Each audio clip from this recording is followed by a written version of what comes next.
এডিসির সাধারণ নির্বাচন আর সামনেই 2026 আর মাত্র কিছু মাস বাকি। এখন থেকেই এডিসিতে লড়াই শুরু হয়ে গেছে। নির্বাচন কবে হবে তার ঘোষণা না হলেও এখন একে অপরের বিরুদ্ধে হুঁশিয়ারি, পাল্টা হুঁশিয়ারি, এই ধরনের ঘটনাগুলি আমরা দেখতে পাচ্ছি।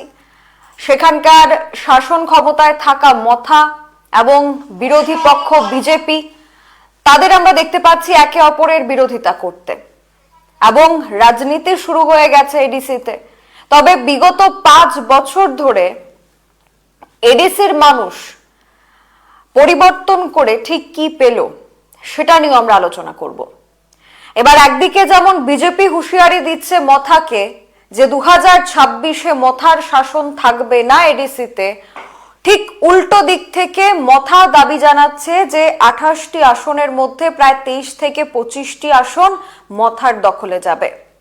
আবার যখন এই চর্চা একেবারে চলছে তখন প্রদ্যোৎ কিশোর দেববর্মনের কিছু বক্তব্য যা রাজনৈতিক শিষ্টাচারকে অনেকটাই নিচে নামিয়ে আনছে, যেখানে বিজেপির জনজাতি মোর্চার বেশ কিছু নেতৃত্ব, প্রাক্তন সাংসদ রেবতী ত্রিপুরা থেকে শুরু করে অন্যান্যদেরকে তিনি প্রায় মানানহীন বেশ কিছু ভাষা ব্যবহার করে ওনার বক্তব্য রেখেছেন।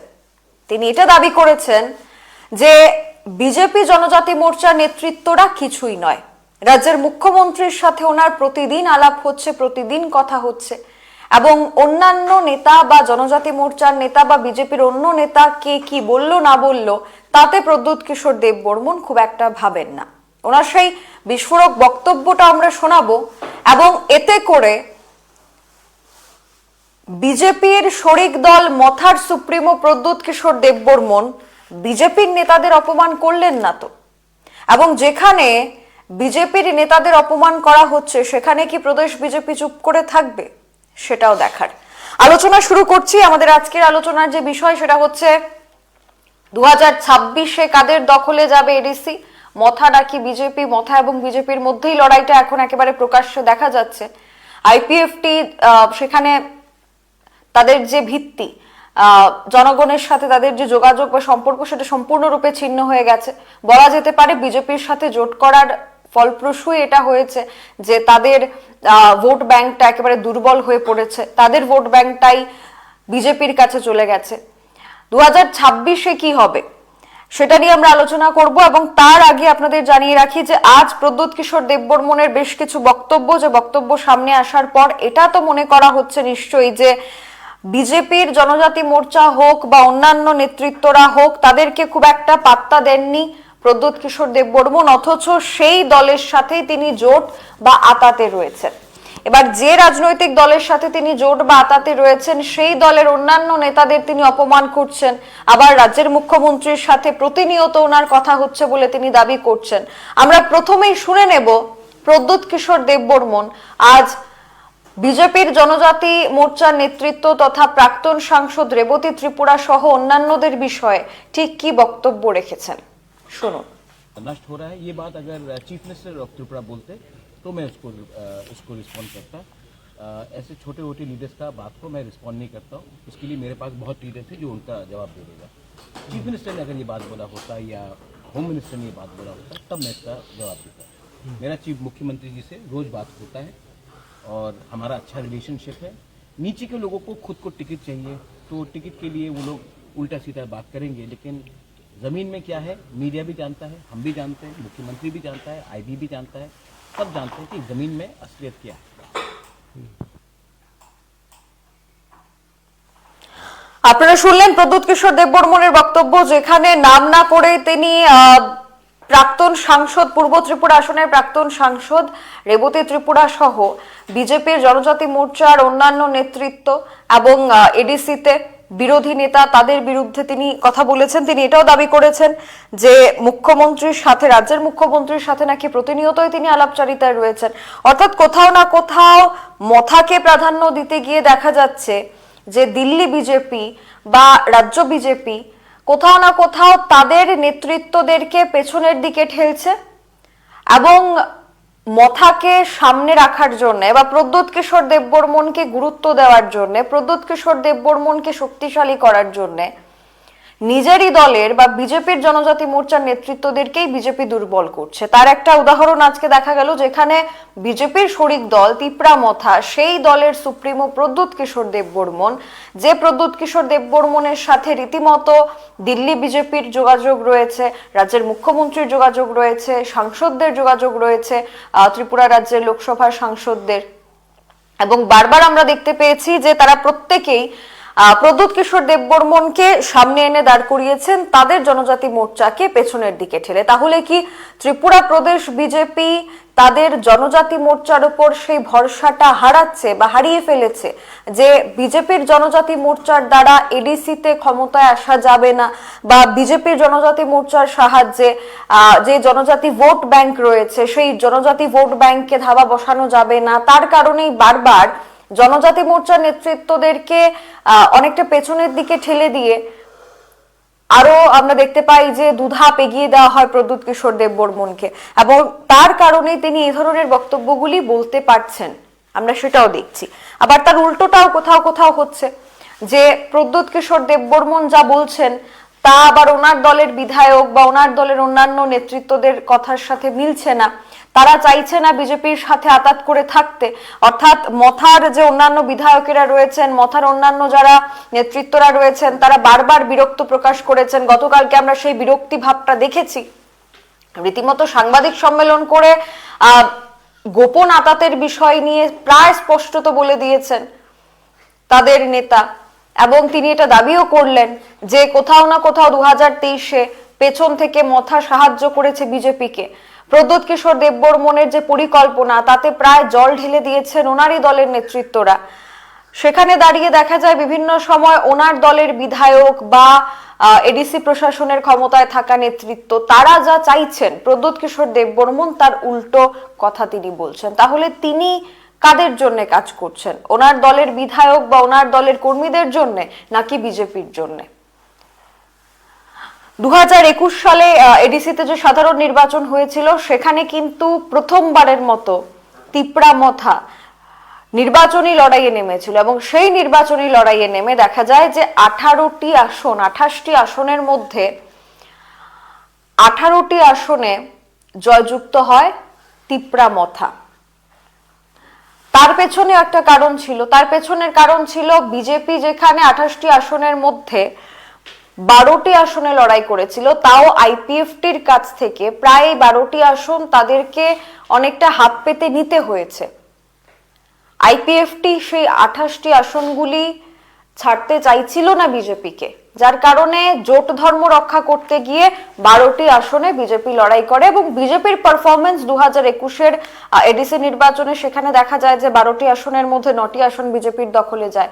কিন্তু দুঃখের বিষয় হচ্ছে যে কটি আসনে বাদবাকি যে কটি আসনে আইপিএফটি লড়াই করেছিল তাদের রেজাল্ট শূন্য, তারা একটি আসনেও জয়লাভ করতে পারেনি, আর সেই সকল আসনগুলিতেই মথা জয়লাভ করেছে। অর্থাৎ বিজেপির ফেলিয়ার ছিল না 2021-এর এডিসি ইলেকশনে, ফেলিয়ার ছিল বিজেপি আইপিএফটির সাথে জোট ধর্ম রক্ষা করতে গিয়ে মথাকে সেখানে জায়গা করে দেয়।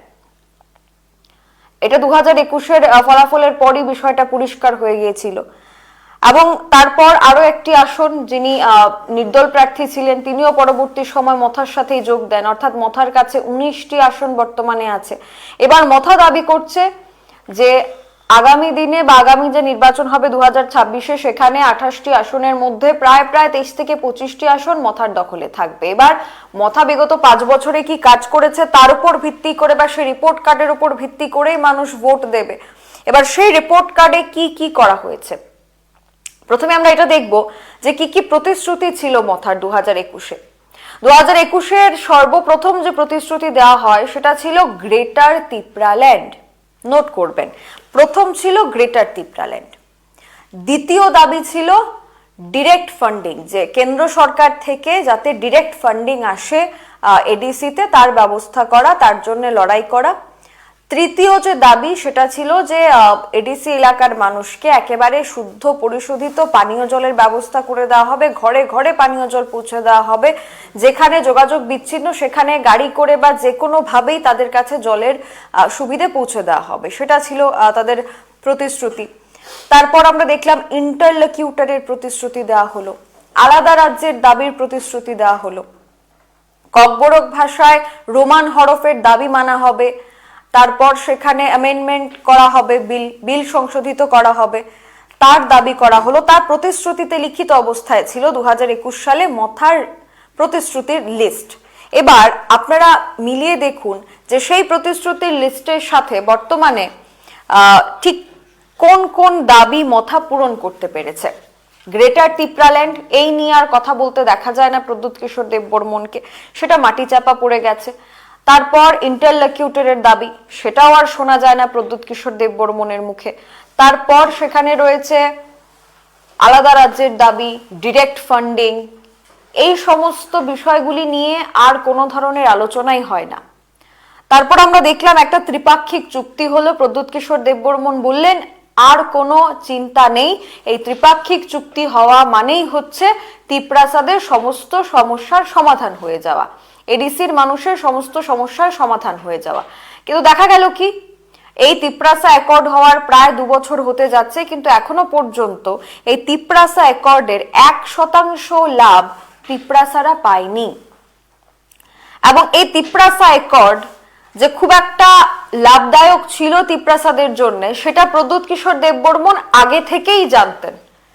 এটা আমরা কেন বলছি, তার কারণ আপনাদের হয়তো মনে আছে আজ থেকে কিছুদিন আগে পশ্চিম ত্রিপুরা আসনের সাংসদ তথা রাজ্যের প্রাক্তন মুখ্যমন্ত্রী বিপ্লব কুমার দেব সাংবাদিক সম্মেলন করে এটা জানিয়েছিলেন যে প্রদ্যুৎ কিশোর দেববর্মন এটা খুব ভালো করে জানেন যে তিপ্রাসা অ্যাকর্ডে যা যা লিখিত রয়েছে সেখানে সবটা দেওয়া বা তার সমাধান হওয়া সম্ভব নয়, এত তাড়াতাড়ি সম্ভব নয়, হয়তো তা করতে হলে 10 বছর 15 বছর বা 20 বছর সময় লাগতে পারে। সেটা জেনেও প্রদ্যুৎ কিশোর দেববর্মন এই দাবিগুলির ভিত্তিতে, এই এজেন্ডাগুলির ভিত্তিতে তিনি ভোট চেয়েছেন। 2021 সালে ভোট চেয়েছেন, মানুষ ভোরে ভোরে ভোট দিয়েছে এবং তার কারণে 18টি আসনে তিনি জয়লাভ করতে পেরেছেন। তারপর 2023-এ সেই এজেন্ডা নিয়ে তিনি প্রতিশ্রুতি নিয়ে বা এজেন্ডা নিয়ে প্রোপাগ্যান্ডা তৈরি করে তিনি আগরতলা জনসভা করেছেন, খুমলুঙে জনসভা করেছেন। সেখানে একটাই স্লোগান ছিল ওনার, no compromise, only greater Tipraland. কিন্তু এখন সেই গ্রেটার তিপ্রাল্যান্ড তিপ্রাসারা দেখতে পাচ্ছে না। সামান্য সাধারণ যে তাদের নিত্য প্রয়োজনীয় যে দাবি, সামান্য পরিশোধিত জলের দাবি, সেই সামান্য জলটুকুও তারা পাচ্ছে না। পাহাড়ের গা বেয়ে নেমে প্রায় কিলোমিটারের পর কিলোমিটার পথ গিয়ে তারপর তাদেরকে জল সংগ্রহ করে আনতে হয়। প্রায় দেখা যাচ্ছে ধলাই জেলার বিভিন্ন এলাকায় এই মুহূর্তে দাঁড়িয়ে ম্যালেরিয়ার প্রাদুর্ভাব, ডেঙ্গুর প্রাদুর্ভাব একেবারে মাথা চড়িয়ে দাঁড়িয়েছে। অর্থাৎ সেখানে পরিশোধিত পানীয় জলের অভাব রয়েছে, সেখানে সুস্বাস্থ্যকর পরিবেশের অভাব রয়েছে, যার কারণে মানুষের এমন পরিস্থিতি। কিন্তু তারপরও যখন জিজ্ঞেস করা হলো তিপ্রা মথার নেতৃত্বদেরকে যে বিগত 5 বছরে প্রদ্যুৎ কিশোর দেববর্মনের অ্যাচিভমেন্ট কি বা রিপোর্ট কার্ড কি রয়েছে, রিপোর্ট কার্ডে কি কিছু লিখতে হবে তিপ্রা মথাকে, তারা কি লিখবে, তখন তারা দাবি করে যে প্রদ্যুৎ কিশোর দেববর্মনই শেষ কথা। কোনো কাজ না করলেও তাহলে কি হবে? তাহলে কি শুধুমাত্র প্রদ্যুৎ কিশোর দেববর্মনের নাম করেই এডিসির মানুষের উন্নয়ন হবে? এবারে 2026-এ বিজেপি কি চাইছে? বিজেপির বক্তব্য হচ্ছে 2021 সালের পর থেকে এখনো পর্যন্ত এডিসিতে রাজ্য সরকার যা টাকা দিয়েছে সেই টাকা কোনোভাবেই ব্যবহার করা হয়নি মানুষের জন্য। প্রাক্তন সাংসদ রেবতী ত্রিপুরা এটা অভিযোগ করেছেন যে প্রায় কোটি কোটি টাকা দেওয়া হয়েছে এডিসি প্রশাসনকে, কিন্তু সেই এডিসি প্রশাসন সেই কোটি কোটি টাকা বিভিন্ন যে সুফল বা বিভিন্ন যে পরিষেবা প্রকল্প রয়েছে সেগুলি মানুষের কাছে পৌঁছায়নি। কোটি কোটি টাকার প্রজেক্ট সেগুলি মানুষের কাছে পৌঁছায়নি। সেখানে টাকা নয়ছয়, আর্থিক নয়ছয়ের অভিযোগ করা হয়েছে বিজেপির পক্ষ থেকে। যে বিজেপি রাজ্য সরকারে বা এনডিএতে একসাথে রয়েছে মথা বিজেপি, সেই বিজেপি যখন মথার দিকে অভিযোগ করছে, তার তদন্তের দাবি করছে, একটা অডিটের দাবি জানানো হচ্ছে বিজেপির পক্ষ থেকে এডিসি প্রশাসনের কাছে, ঠিক সেই সময় দাঁড়িয়ে তিপ্রা মথা কি অনেকটা নড়বড়ে হয়ে পড়েছে। তার কারণে নিজেই প্রদ্যুৎ কিশোর দেববর্মন হাত ছেড়ে দিতে চাইছেন তিপ্রা মথার। তার কারণ এখন প্রদ্যুৎ কিশোর দেববর্মনের স্লোগান গ্রেটার তিপ্রাল্যান্ড নয়, ইন্টারলকিউটর নয়, নো কম্প্রোমাইজ নয়, এবার ওনার স্লোগান হচ্ছে ওয়ান নর্থ ইস্ট। যেখানে ত্রিপুরার এডিসি এলাকার মানুষের সমস্যার সমাধান হলো না, সেখানে গোটা নর্থ ইস্টের দায়ভার নিজের কাঁধে নিতে চাইছেন প্রদ্যুৎ কিশোর দেববর্মন। তাহলে কি শুধুমাত্র নিজের রাজনৈতিক কেরিয়ার গোছানোর জন্যই ওনার এই পরিকল্পনা? আদতে তিপ্রাসারা কি পেয়েছেন, তাদের আর কি কি দাবি রয়েছে, আর কি কি করতে হবে এডিসিতে? তার কারণ বিভিন্ন সময় বিভিন্ন খবরে উঠে আসে যে বারবার এডিসি এলাকার মানুষ সেখানে পানীয় জলের অভাবে রয়েছে, স্বাস্থ্যকর পরিষেবার অভাবে তারা রয়েছে। তো তার জন্য দায়ী কে? বিজেপি মথাকে দায়ী করছে, আর মথা দায়ী করছে রাজ্য সরকারকে, যে রাজ্য সরকার তাদেরকে টাকা দেয়নি। রাজ্য সরকার বলছে পর্যাপ্ত পরিমাণে টাকা দেওয়া হয়েছে, কিন্তু সেই টাকা মানুষের কাজে আসেনি। এভাবেই কি বিজেপি এবং মথার লড়াইয়ে মাঝখানে দুর্ভোগে থাকবে তিপ্রাসারা? আপনারা আপনাদের মতামত জানাবেন। এখনকার মতো বিস্তারিত আলোচনা থেকে বিদায় নিচ্ছি। আগামীকাল আবারও দেখা হচ্ছে আপনাদের সাথে। ততক্ষণ পর্যন্ত গুরুত্বপূর্ণ খবরাখবরের জন্য অবশ্যই চোখ রাখবেন সোশ্যাল বাংলায়। নমস্কার।